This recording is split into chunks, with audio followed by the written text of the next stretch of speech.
আপনার কুর্সির ধান্দায় ছিল, এখনো কুর্সির ধান্দায় আছে। এই সুযোগ পেলাম বলে। সেকেন্ড একটা খুব ইম্পর্টেন্ট কথা, আমাকে একদিন প্রশ্ন করে বসলো যে জয়টা কথা কিসকো হবে, কথা কিসকো হবে, জয় কার বলেন তো? সেই সময় আর্মির সময় আমি এই উত্তরটা দেওয়া কি ধরনের কঠিন কথা আমার জন্য। জয় কার হবে? আমার শোনার সাথে সাথে কানটা গরম হয়ে গেছে, মানে মাথার কান টান মনে হয় যখন একটা সাথে সাথে ইলেকট্রিক শক দিলে যেরকম, এরকম শক একটা পাইলাম এটা ঠিক। কিন্তু একটা ধাক্কা বুকের থেকে এসে মুখ দিয়ে বেরিয়ে গেল, পাতা মজলুম, যারা মজলুম অত্যাচারিত তাদের জয়। কথাটা আমার আর ধরার কোন সুযোগ আছে? আমার কোনো আইনেই আর পারবে না। মজলুম আমরা যদি, তারা মজলুম হয়ে থাকলে তাদের হবে, আর আমরা হয়ে থাকলে যে জালেম তার পরাজয় হবে। যে জালেম সে পরাজিত। তো বড় শখ করার জন্য চেষ্টা করা। আমি তখন তো রেগুলার ট্রেন চলাচল বন্ধ করছি। আমি এতে কামে বসলাম এই নিয়োগ করে যে আমি উঠব না, আল্লাহ যতদিন না আমাকে না উঠান মসজিদ থেকে বাইরে। অনির্দিষ্ট 16 দিনের দিনে একটা চিঠি পেলাম সমাজ কল্যাণের চিটাগাং ডিভিশন, সিলেট থেকে চিটাগাং পর্যন্ত যত প্রতিষ্ঠান আছে সকলের যারা সেক্রেটারি জেনারেল, চেয়ারম্যান, তাদের চিঠিটা দেখে বুঝলাম যে আমার আর মসজিদে থাকা হবে। আল্লাহ চাইতেছেন যে আমি মসজিদ থেকে যাই। আচ্ছা, ওখানে অ্যাক্টিং করবো কিভাবে? নারায়ণগঞ্জকে স্টিমারে উঠলাম, হাতিয়া সন্দ্বীপে হয়ে আসার পথে ঢাকা আসবো। এয়ারপোর্টে আমি প্রথম যাত্রী। অ্যানাউন্সমেন্ট যাদের কাছে ফরেন কারেন্সি আছে সব করলো। ফরেন কারেন্সি অর্থ কি বুঝলাম যে ইন্ডিয়ার টাকা, এটাই বুঝাতে চাইতেছে। তো আমার তো সেই চিন্তা নেই। আমি করলাম কি, আমার ব্যাগটা সিরিয়াল থেকে 8-10 জনের পিছনে নিয়ে সামনে 1 নম্বরে ছিল। এখন চেক করতেছে কিন্তু একটা পর্দার ভিতরে একটা পুরুষদের চেক করতেছে, মেয়েদেরও চেক করতেছে। পুরুষদের চেক পুরুষরা করে, মেয়েদের চেক পুরুষরাই করে। আমি তো কয়েকজনের পাস করে দিলাম যে আমি আফা বুঝি। তার মধ্যে আমাকে যখন যেতে হলো, पॉकेट में जो है सब निकाल, सब टेबल में 1 টাকা ये गंदा है, पंजाबी लोग ये गंदा है, गंदा को ये টাকাটারে নিচে ফেলাই, টেবিলের নিচে ফেলাই। মানে যাক, তবু 1 টাকা সে রাখছে, মানে একবারে খালি হতে, মানে একবারে ছেড়ে দেয়।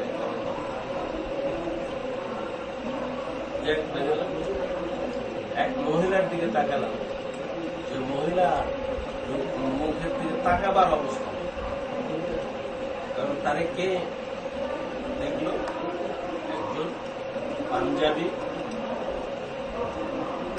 ক্ষুধার্ত একটা হিংস্র জন আমার কাছে। সেদিন এই এয়ারপোর্টে সেই সময় বসে আল্লাহর কাছে বললাম যে আল্লাহ, তুমি বাংলাদেশ না দিলে এই জুলুম শেষ হবে না। এটা আমার ধারণা ভুল, কিন্তু তুমি দয়া করে যা দরকার তাই করো, তাড়াতাড়ি। এবং IG inspector general police Kibria সাহেব, এবিএম কিবরিয়া সাহেবের নাম শুনেছেন, উনি অ্যাডভাইজার ছিলেন প্রথম ক্যাটেগরি। উনি আমার কমিটির, আমার এতিমখানা ফরাদিকান্দিতে এতিমখানা, এই কমিটির চেয়ারম্যান ছিলেন উনি 5 বছর, এখন অ্যাডভাইজারি কাউন্সিলর। উনি আইজি বা আর যারা আছেন আমি বললাম যে মেয়েদের পুলিশ ডিপার্টমেন্টে মেয়েদের ভর্তির ব্যবস্থা, এটা রেজিমেন্ট মেয়েদের ইনভেস্টিগেশন কোন পুরুষ করবে না। কেন বাংলাদেশ হবে? বাংলাদেশ এমনি হয়।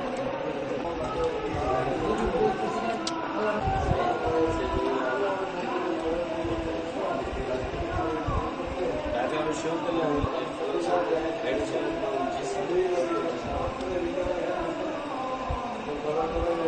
আমি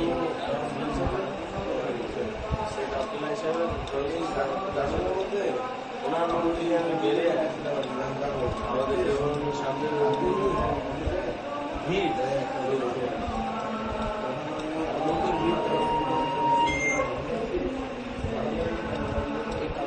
দেখলাম যে ডক্টর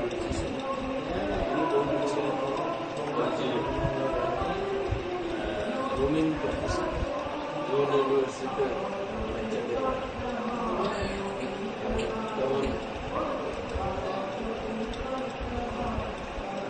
আমি যে বলতে কিছু আমার আমার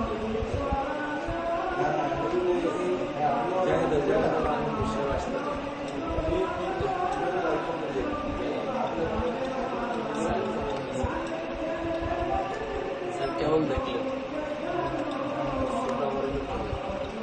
এতক্ষণ ওদের সাথে যা বলছি তোমার সাথে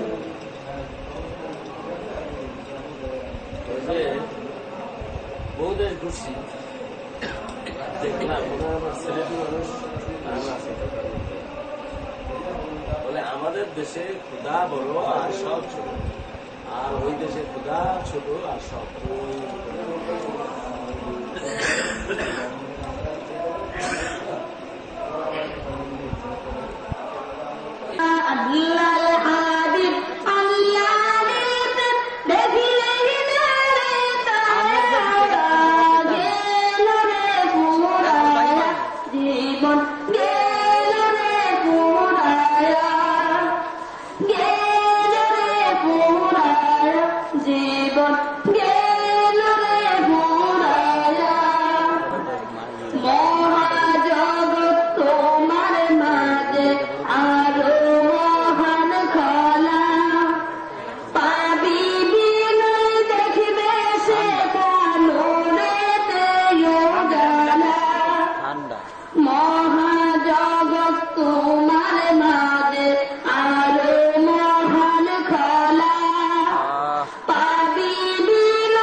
কথাবার্তা শুনতে অন্যপক্ষে একটু ধৈর্য সহকারে মনটাকে স্থির করে হুজুরের জবান থেকে যে একটি কথা শোনেন, হুজুরের আলোচনার সাথে সাথে আমাদের ইসলামী কিবলা মাতাবুল্লাহ আলী করে ব্র্যান্ডের তশরিফ আনলেন।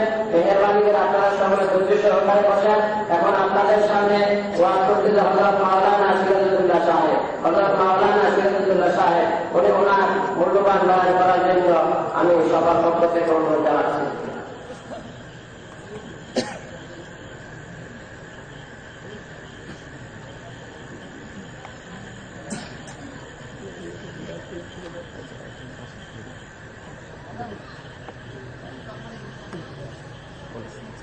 আসসালামু আলাইকুম ওয়া রাহমাতুল্লাহি ওয়া বারাকাতুহু। আলহামদুলিল্লাহ ওয়া শুকরুলিল্লাহ হাক্কা সালাতি ওয়া সালামি আলা রাসূলিল্লাহ। আল্লাহ রাব্বুল আলামিনের দরবারে আমাদের অসংখ্য অগণিত শুকরিয়া, তার হাবিব পাক সাল্লাল্লাহু আলাইহি ওয়া সাল্লামের দরবারে অসংখ্য আল্লাহর জ্ঞানের সংখ্যায় দুরূদ ও সালাত ও সালাম। এর সাথে আপনাদের আমাদের বাবা দাদা দাদি প্রিয় উস্তাদ যারা খবর পেতে শুয়ে আছেন তাদের কাছেও এই পবিত্র দিনের পবিত্র সময়ের আমার সালাম। আমি আপনাদের সকলের দৃষ্টি আকর্ষণ করে বলছি, কোরআন নসিহত সময় পাইলে করব যদি আল্লাহ তৌফিক দেয়, কারণ মানুষের বর্ণনা করার ক্ষমতা নাই। আমা তাওফীক ইল্লা কথা বলেন ইল্লা, সব তৌফিকের মালিককে আল্লাহ। যে সমস্ত লোকেরা, যে সমস্ত উম্মতেরা আমি নবীর উপরে বেশি বেশি দুরূদ শরীফ পাঠ করবে, তারা যেমন বিদ্যুৎ জেট বিমান যেমন ছেড়ে দিবে অতি দ্রুত গতিতে তার গন্তব্যস্থানে খুঁজে দেয়, আমার উপরে তখন কি করে যারা বেশি দুরূদ শরীফ করবে, সিংহায় ফু দেওয়া মাত্র তারা নিজ দিন কবরের দিকে আসলে ময়দান অতি তাড়াতাড়ি করে আমি রসুলের কাছে যাই দুল জমাবো। বর্তমান হুজুর এটা আমাদের কথা না, হাদিস শরীফ, হাদিস শরীফ বাবা মানসারা মনে একটা দিয়ে নেওয়া আনাছে। আর এই আল্লাহ তাআলা আনকুয়ান আল্লাহ তাআলা রাসূলুল্লাহ সাল্লাল্লাহু আলাইহি ওয়াসাল্লাম ইন্না আওলান নাসি ফি ইয়াউমাল কিয়ামাত মান কানা আকসারা মালাইকা সালাতান রাওয়াহু তিরমিজি। আল্লাহু সুবহানাল্লাহ। হাদিস পড়তে যে বুঝা রাখে আনাস থেকে বর্ণিত আল্লাহ রাসূল বলেন আওয়াল নাস কত লোকদের মধ্যে সবচেয়ে নিকটতম, আওয়াল মানে আকরাব, আর অতি নিকটে থাকবো আমি রসুলের ওই উম্মতেরা যারা আমার উপরে বেশি বেশি করে দুরূদ শরীফ পড়বে। তাই আপনার নবীর কাছে কাছে থাকতে চান, হাতের মধ্যে না আমার জবাই উঠছি, কেউ আমার এই গুণাগারের মুখের কথাবার্তা শুনতে লাগে না। এখন দ্বিতীয় সালামে বুঝলাম presenting person or are interested to hear something from the mouth of about the Holy Quran and Hadith. এখন বুঝছি কে কিসের খবর বুঝ না, বুঝলে করবে আর আশা করি হবে না, কারণ আমি আমার পাওয়ারে করি না, আমি শুধু দেখছেন চোখ বুঝছি, এই চোখ বুঝা ওই মদিনা ইমামত তরিকতের রক্তা ফাঁকে আমি লাইন লাগাইছি। আর বাবা না তো চাইতো না, বুঝতে কথা না খুব কোন খুব পাঁচ খায় দুধ খুব আরো আর কথা বোঝেন না, কোন পাঁচ খায় দুধে খুব আরো তাইলে বাপ তো দুধ চাইতো না বলা কথা বুঝাইছে। তাই বাবারা আপনাদের দ্বিতীয় খেলা করতে পারে আপনারা এই উপস্থিতি বৃন্দ সকালে আমি গুণাগারে জমা আছি যে কিছু কথাবার্তা শোনার জন্য রাজি আসেন, ঠিক না বেশি, তবে কিন্তু মন দিয়া শুনতে হবে, আদর রক্ষা করতে হবে, কথাগুলি মন দিয়া শুনতে হবে, নাইলে করতেন না। আমরা এখন বসেছি কোথায়, অনেকে ওয়াজ করে ব্যস্তের বাগান, ঠিক না বেশি, আমি মনে করি ব্যস্তের বাগান না, আমরা আছি নবীজির সামনে। এবার মানা সাহেব যদি এবার ছেড়ে তোলা মানা করবে কি সামনে, এটা তফসিরে কুরতুবিকে বলে, দেখে রাখো বাবা, তফসিরে কুরতুবি। আমার তো আল্লাহ কোরআনে তো আল্লাহ বিয়ম আল্লাহ বিমুমিনিনা মিন আনফুসিহিম, আয়াতটা ঠিক আছে, আয়াতটা ঠিক আছে। আল্লাহ বিও আল্লাহ বিমুমিনিনা মিন আনফুসিহিম, তাইলে পানি হইল আল্লাহ, জবান হইল আমার গুপ্তা যে গুপ্তা যে আল্লাহ, রাসূলুহু ওয়া গুপ্তা যে গুপ্তা যে আল্লাহ, রাসূল আমার তো বিশ্বাস হয় না, এমন আল্লাহ জানি না নাকি, ঠিক না?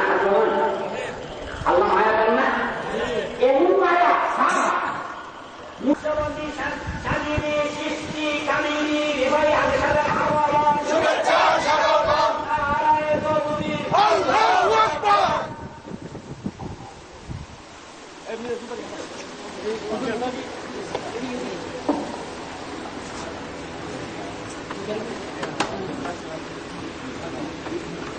আসসালামু আলাইকুম।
বুঝছেন ওয়াজা?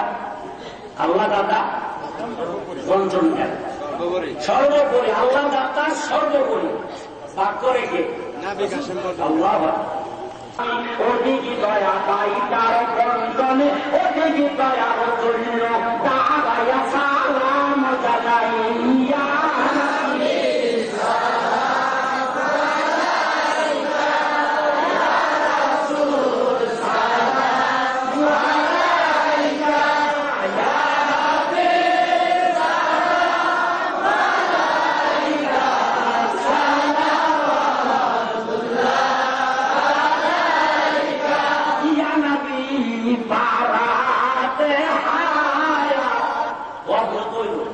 আল্লাহর মদিনার পাগলের কথা ইয়া নবী বাড়াতে হায়াত বাড়াই ইয়া রাসূল রিজিক কবুলা আমরা কেন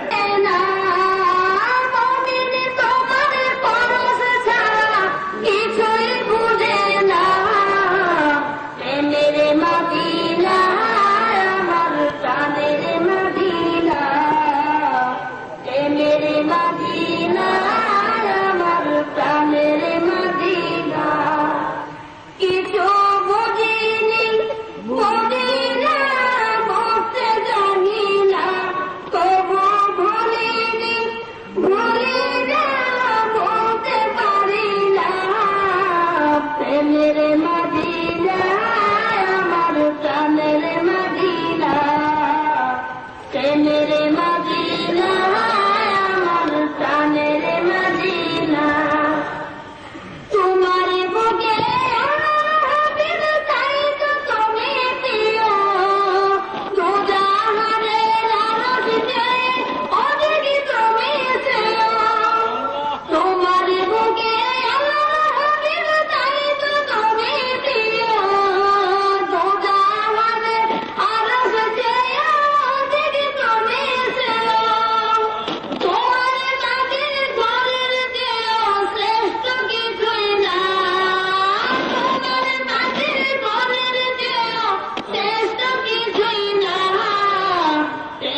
তুমি কি বুঝো না আমার অন্তরের জ্বালা?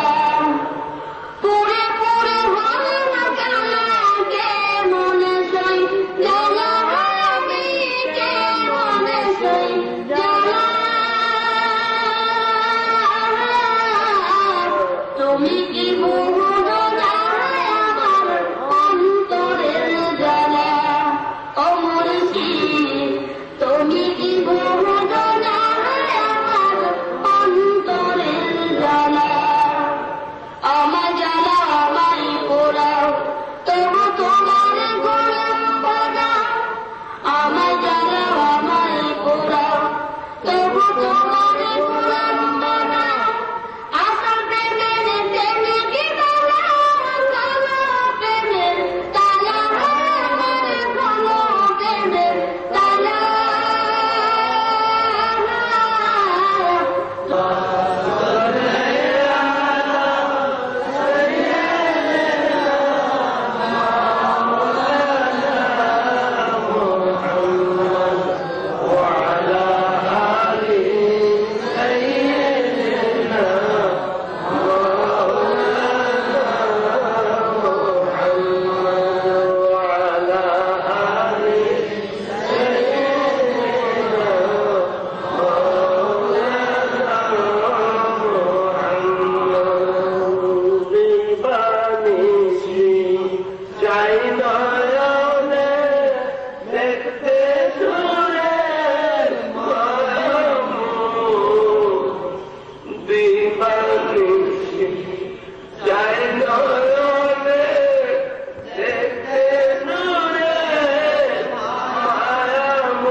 বলেন না হাবিব আল্লাহ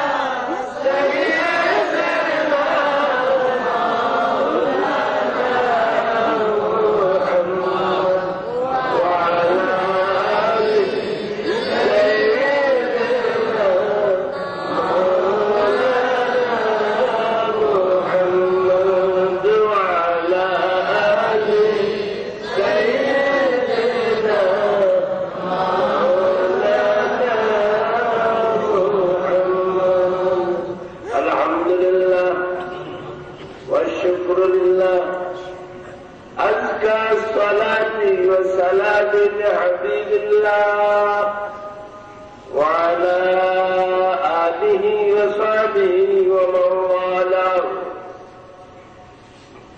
في كل لمحة ونفس من كل ذرة عدد علم الله সমস্ত প্রশংসা আল্লাহ তাআলার, সমস্ত নিয়ামতের স্রষ্টা মালিক আল্লাহ তাআলা। তাই শুকরিয়া আল্লাহ তাআলার জন্য। আল্লাহর মহাজগতে আল্লাহর হাবিব আল্লাহর বন্ধু সাল্লাল্লাহু আলাইহি ওয়া আলিহি ওয়াসাল্লামকে বন্টনকারী নবীর কাসিম, বন্টনকারী নবী হিসেবে পাঠিয়েছেন। তাই তার প্রতি সর্বোত্তম সালাত সালামের হাদিয়া পেশ করছি। তার আপনজন আহলে বাইত, প্রিয় সাহাবা কেরাম, সাথীগণ এবং যারা তাকে ভালোবাসেন তাদের জন্য এই উপহার পেশ করছি। প্রতিটি মুহূর্তে, প্রতিটি নিঃশ্বাসে আমার দেহ রাখতে যতগুলো অনুপরমাণু আছে সবগুলোর মুখে একসাথে আল্লাহর জ্ঞানের যত সংখ্যা আছে তত সংখ্যার বলেন আমিন।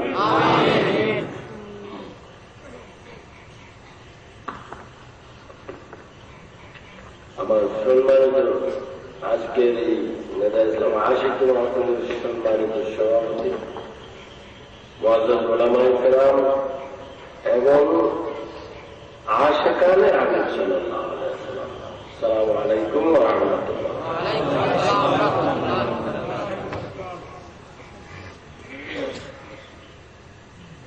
আমি অনেক মাহফিলে এই ফর্মালিটি, এই নিয়ম, এই কানুন এসব ভুলে যায়।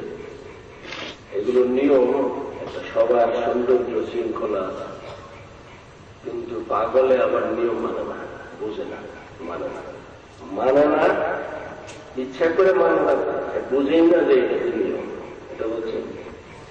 এই জন্য আবার অনেক সময় এই ভুলটা হয়ে যায় যে আমি তো কথা শুরু করি তখন আমার মানে কে মস্ত বড় আলেম, কে মস্ত বড় জ্ঞানী, কারা কি, ওই কথা আমার মনে যায়। আমার ওই মন একটাই বলে, ওই একটাই বলে। এছাড়া দ্বিতীয় কথা আমি বুঝিও না, বলতে পারি না। আর বলা সব সম্ভব না। যা বুঝে মানুষ তা সব বলতে পারে না, যা বুঝে তা বোঝাতে পারে না। এই ঠিক কথা। মাহফিল অনেক রাত, তাই স্বভাবত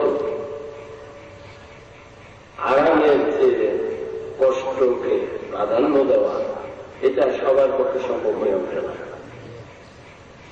যারে আল্লাহ তাআলা তৌফিক দেয় সেই পায়। আজকে যদি বলা হতো যে এমন একটা সুযোগ এই রাতে দেওয়া হলো যে এই জায়গা থেকে যে যত স্বর্ণ উঠাইতে পারবা সব তা, যে যত নিতে পারে তা, এই কথা যদি ঘোষণা দেওয়া হতো তাহলে কি অবস্থাটা হতো?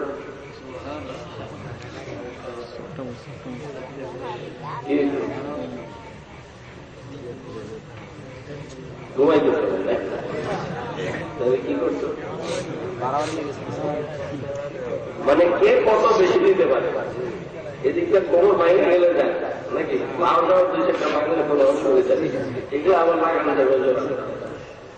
কিন্তু এই স্বর্ণ গেলে আর পাওয়া যাবে না। এই মহামূল্যবান এইবার করি ধনের রত্নের খোঁজ পাইছে, যত নিতে পারি ততই বলে আমার। যত নিতে পারি ততই আমার হয়ে যাবে। এই ঘোষণা যখন বলে দেয় তখন কিন্তু আর হুঁশ থাকে না। সেই কথা, বিশ্রামের কথা, খাওয়ার কথা মনে থাকবে না, তাই খাওয়ার কথা ভুলে গেছে। আল্লাহ তাআলা মানুষকে কিছু সময় দেন, সুযোগ দেন, এর চেয়েও বেশি মূল্যবান জিনিস আহরণ করা বলে কিনে কে চেয়েছি কি বুঝে আসে? ছোট্ট কথাটা কে কিনে যে চিনে সেই কিনে। এর বিষয়ে এক দরকার আছে। আলহামদুলিল্লাহ, আমার সম্বন্ধে যে যতই প্রশংসার সূচক শব্দ বলে ততই আমার মেজাজ দেখা। এটা আমার ছোটবেলা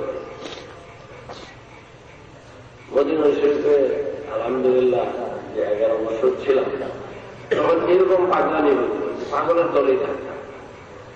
যারা আপনাদের মতো সুস্থ মানুষ,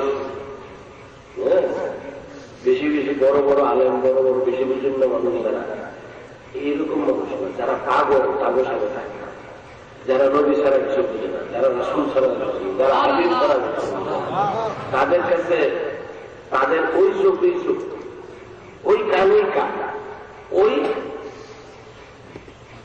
সবকিছু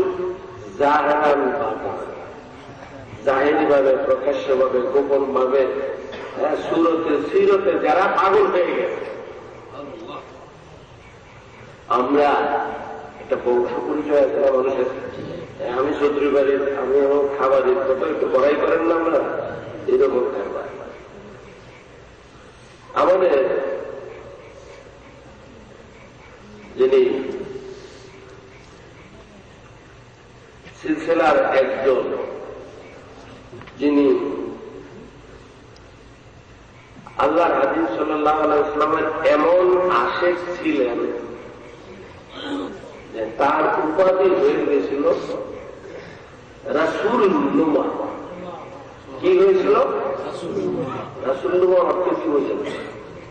যার আকৃতি আল্লাহর হাবিব সাল্লাল্লাহু আলাইহি ওয়াসাল্লামের সুরত মোবারক, তার সুরত মোবারক এক হয়েছে।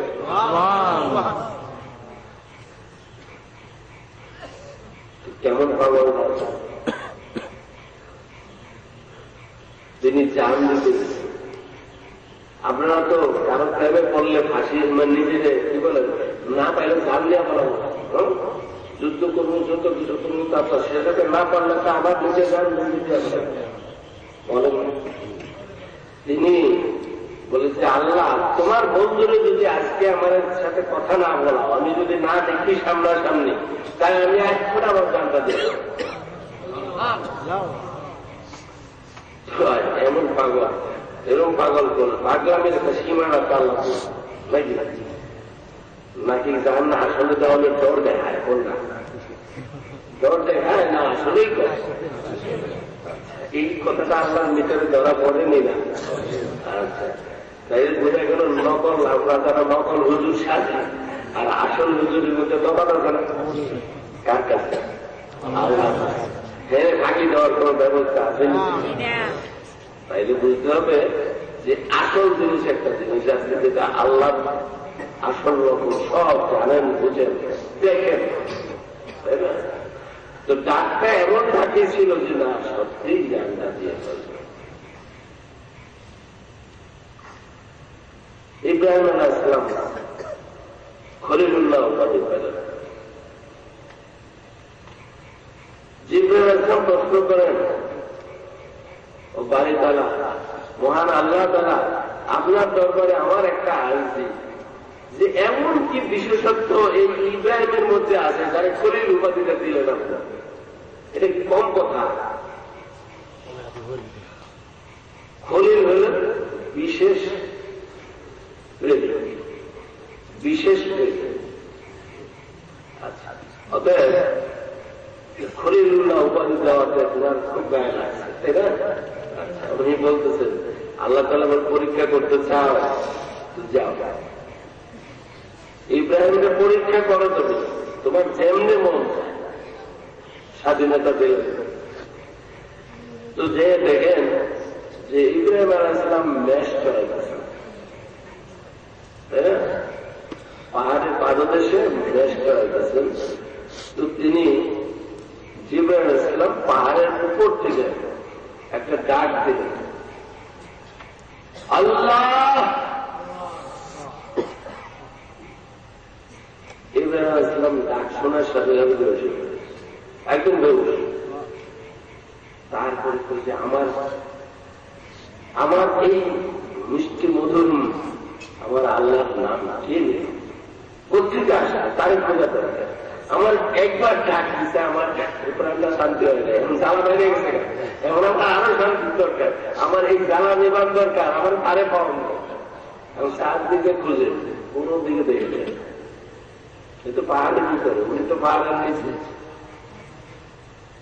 তারপরে দেখা যায় যে পাহাড়ের উপরে যে মনে ছোট্ট একটা মানুষের ছোট দেখা যায় না পরে আছে, তো এখান থেকে আসতে পারে। দৌড়ে গেলেন পাহাড়ের উপরে দিয়ে বলেন, তুমি কি আমার আল্লাহ এই মধুর নাম নিয়েছিলে, এই ডাকটা দিয়েছিলে? বলে যে আমার আরেকবার শোনো, তুমি আমার পাগল বানাই, আমি তো আজ হইতে পারি না, তুমি আমার আবার শোনো। জিবরাইল বলেন, তুমি কি দিবা আমার? আমি নাম শুনাইলে কি দিবা? বলে তুমি কি চাও? বলে তোমার এই মেষ পালের এই 4 ভাগের 1 ভাগ যদি দিয়ে দাও, তাহলে আমি আরেকবার শোনাইতে পারবো। বলে তুমি 4 ভাগ যা খুশি তাই নিয়ে যাও, শুরু একবার শোনো। তারপর তিনি এক ডাক দিলেন, আল্লাহ। এমন ডাক দিলেন আবার বেহুশ করে দিলেন।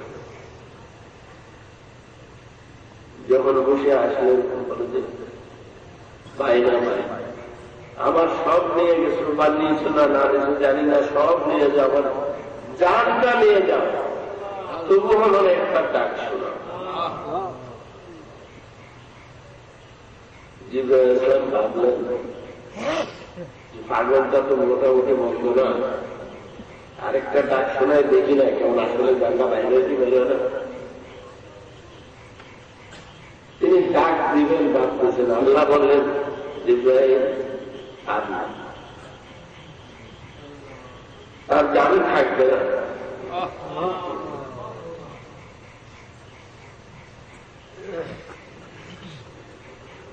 আমার এতই পাগল এটাই, তুমি যদি আরেকবার নাম না, তার পিঞ্জিরার থেকে দামটা বেড়ে যাবে। অতএব তোমাকে আরো পরীক্ষা করা বাকি রইল, বুঝার বাকি রইল। আল্লাহ তাআলার কাছে ক্ষমা চাইলেন, আল্লাহ আমি বুঝি নাই, তোমার কাজে তুমি হিকমত ওয়ালা, তুমি সব ভালো বুঝো।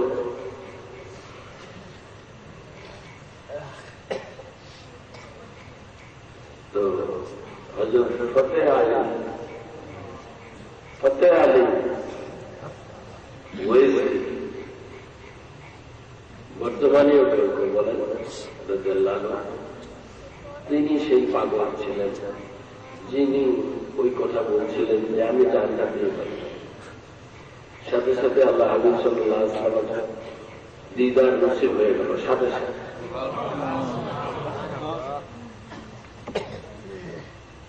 তিনি কদম বুঝি করলেন, আর আল্লাহ হাবিব সাল্লাল্লাহু আলাইহি ওয়াসাল্লাম আদর করে কপালে চুমো দিয়ে দিলেন, চেহারা দেখায়। এই জন্য ওনার উপাধি ছিল রাসূল নুমা। রাসূলুল্লাহ সাল্লাল্লাহু আলাইহি ওয়াসাল্লামের হুবহু চেহারা মোবারক, সাদৃশ্য, তাই না? বলে না তো বুঝে না, দেখতে একই রকম। আমরা ওই জাতের মানুষ, ওই বংশের মানুষ, ওই তরিকার মানুষ।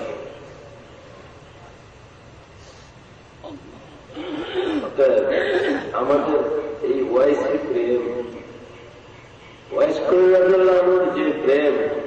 সেটার সাথে তুলনা হয় না। কিন্তু আমরা ইচ্ছা করতে পারি কিনা, আমি প্রাণের যে দুটোকে ভালোবাসি এই কথাটা কি বলতে পারি না? আমি প্রাণের যে বেশি ভালোবাসি এই কথাটা না বললে যে মুমিনের খাতায় আমার নাম উঠবে না। যে অন্তর থেকে এই কথা না বলবে তার আল্লাহর সাথে প্রতিজ্ঞা করবে যে আমি তোমার বন্ধুকে আমার স্ত্রী, পুত্র, পরিবার, পরিজন, মা, বাপ, আত্মীয় স্বজন, বন্ধু বান্ধব, দুনিয়ার যত সম্পর্ক সব কিছুর ঊর্ধ্বে নয়, এমনকি আমার জানের চেয়ে বেশি ভালোবাসি।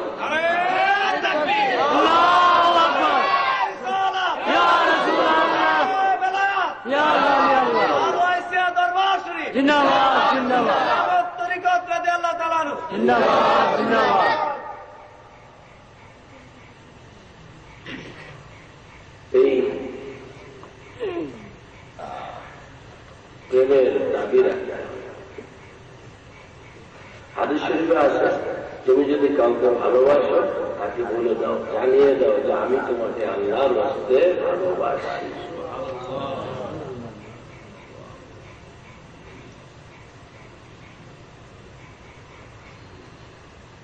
আমাদের ভালোবাসা আমরা অনেকেই ভালোবাসি, পরস্পরে ভালোবাসি, সন্তানকে ভালোবাসি, মেয়েকে ভালোবাসি, বোনকে ভালোবাসি, স্ত্রীকে ভালোবাসি, মাকে ভালোবাসি, খালা কুকুরকে ভালোবাসি। সবাই মহিলা, সবার ভালোবাসা সমান এখানেই তো পার্থক্য করে। ঠিক তেমনি সন্তান ছেলেকে ভালোবাসে, বাপকে ভালোবাসে, দাদাকে ভালোবাসে, ভাই ভাবি বন্ধু সবাইকে ভালোবাসে। সেখানে এক হতে পারে। এই যে ভালোবাসার চাকরি, এই জিনিস চিরন্তন, এই জিনিসের কোনো পরিবর্তন নাই, শুধু রূপের পরিবর্তন আছে। এক এক পাগল এক এক। সেই জন্যই বলছিলাম যে পাগলের বেলায় থাকতাম, ওই পাগলদের সাথে থাকতাম, তারা আমার অনেক কথা বলতো, আমার আসল নাম তারা জানত না। তাদের যিনি মুর্শিদ কেবলা উনিই জানতেন আমার নাম, এছাড়া আর কেউ আমার নাম জানত না। আমার নাম মঞ্জুর।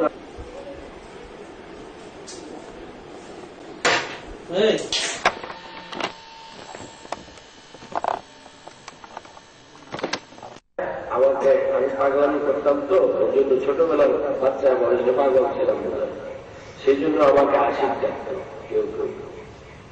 তো এই কথা মদিনার লোক জানতে কি করে, কে বলে দিয়ে আসছে সেখানে? স্বাভাবিক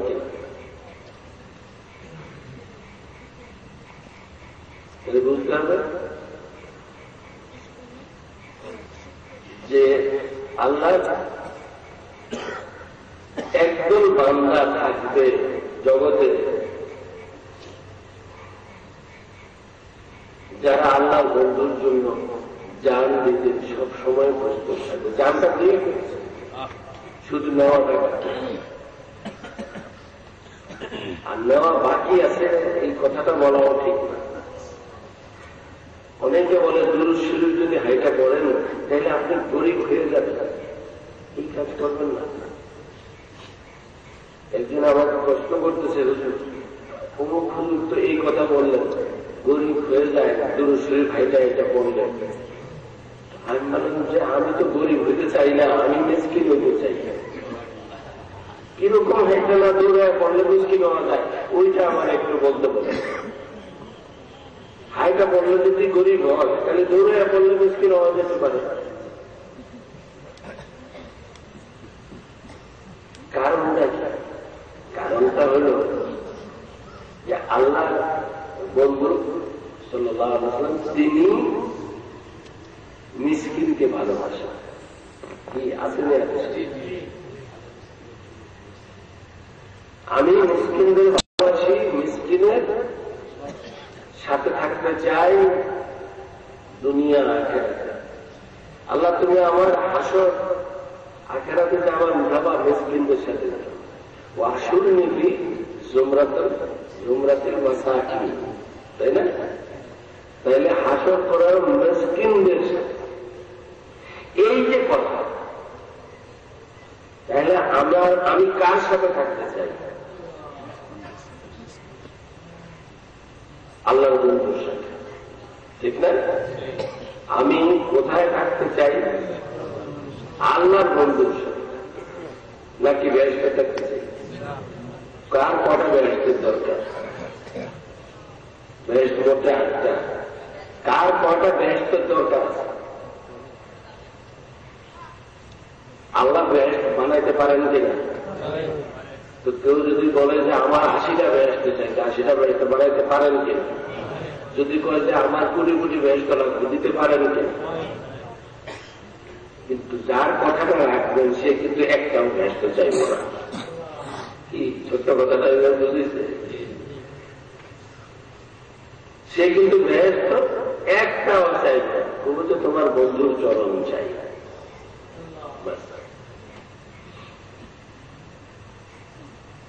আল্লাহ তাআলা যিনি বন্ধুকে সর্বদিকে সর্বোত্তম সর্বোচ্চ করেছেন, সৃষ্টিতে যেমন তিনি আদি, সৃষ্টির যেমন তিনি কারণ, এটাকে বলা হয় আরবিতে মাম্বা। তিনি সৃষ্টির উৎস, এটাকে বলা হয় মাবদা।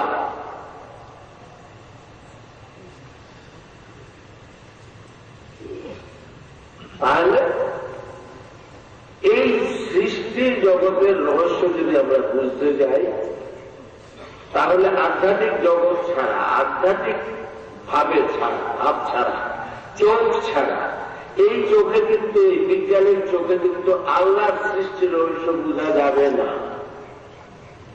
আল্লাহর সৃষ্টির রহস্য বুঝতে গেলে আল্লাহর বন্ধুর চোখ দিয়ে দেখতে হবে, আল্লাহর বন্ধুর অন্তর দিয়ে বুঝতে হবে। এই অন্তর দিয়ে বোঝা যাবে না। তাই সৃষ্টির প্রথম মূল হল প্রেম, মায়া। এই মায়ার একটা নূরের দ্বারা বোঝা যায়। কেউ ভালোবাসা দেখাতে পারবেন আপনারা? এখানে কেউ আছেন যে ভালোবাসা? বাচ্চারা যখন বলা হয় তুমি কত ভালোবাসো আমাকে, মা যদি প্রশ্ন করে, বাচ্চা দেখাবে এত ভালোবাসে, এত এত কত 2.5 কয়েক ভালোবাসা, মানে যেটার সীমা নাই, যেই ভালোবাসার সীমা নাই। তো ভালোবাসা কেউ দেখাতে পারে না। আর এর ভালোবাসার সাথেই একটা জিনিস আছে, সেটা হলো মায়া। যেমন আছে, মায়ার সাথে সাথে দয়া আসে। এই দয়াকে আরবিতে বলা হয় রহমত, রাহমাত বলা হয় আরবিতে। তাইলে মায়া এবং দয়া এই দুটো জিনিস সৃষ্টি করলেন। এই দুইটারই কিন্তু আকার নাই। কেউ তো আকার দেখাতে পারতে পারে না, নাকি আছে আকার? দয়া, মায়া এবং দয়া, এই দুইটা জিনিসের আকার নাই, এটা তো স্বীকার করে। যিনি সৃষ্টি করছেন ওনার আকার আছে। যিনি দয়া মায়া মায়া দয়া সৃষ্টি করেছেন তার আকার আছে নাই। তাহলে তিনি আকারবিহীন জিনিস সৃষ্টি করতে পারেন, সেটা দেখাই দিলেন, সেটা দিয়ে শুরু করবেন। কথাটা কিন্তু মিলটা বুঝতে হবে। তার নিজের আকার রাখেন নাই, আর তার মায়ারও আকার নাই, আবার দয়ারও আকার নাই। এ হল প্রথম। কিন্তু এটা বোঝার জন্য, এটাকে একটা ফর্মে আনার জন্য, এর থেকে সমস্ত সৃষ্টিকে তৈরি করার জন্য, যেমন আমরা শুনলাম এটা ধোঁয়া, তারপরে পিণ্ড হলো, এর থেকে গ্যালাক্সি হলো বিভিন্ন জিনিস। সমুদ্র সাহেবের যে এটা বিজ্ঞানের আলোকে বললেন শুরু হয়। এখানে এই নূর হলো সৃষ্টির প্রথম উৎস। এই নূরটা হলো, নূরের নাম দেওয়া হলো নূরে মুহাম্মদী সাল্লাল্লাহু আলাইহি ওয়াসাল্লাম, আল্লাহর বন্ধুর নূর সৃষ্টি হল। তাহলে বুঝতে হবে যখন সৃষ্টি হলো তখন কোনো আকার ছিল না। সৃষ্টি অথচ আকার না, কারণ আজও আপনি আকার দেখাতে পারতেছেন না। দয়া মায়া, মায়া দয়া আকার আপনি আজও দেখাতে পারেন না। যখন সৃষ্টি হলো তখনও আকার ছিল না। কিন্তু এই অবস্থা সেখানে কে তাই সেই সময় একটা বিশেষ সময়, যেই সময়ে আল্লাহ বন্ধুকে নিজের পরিচয় দিচ্ছেন।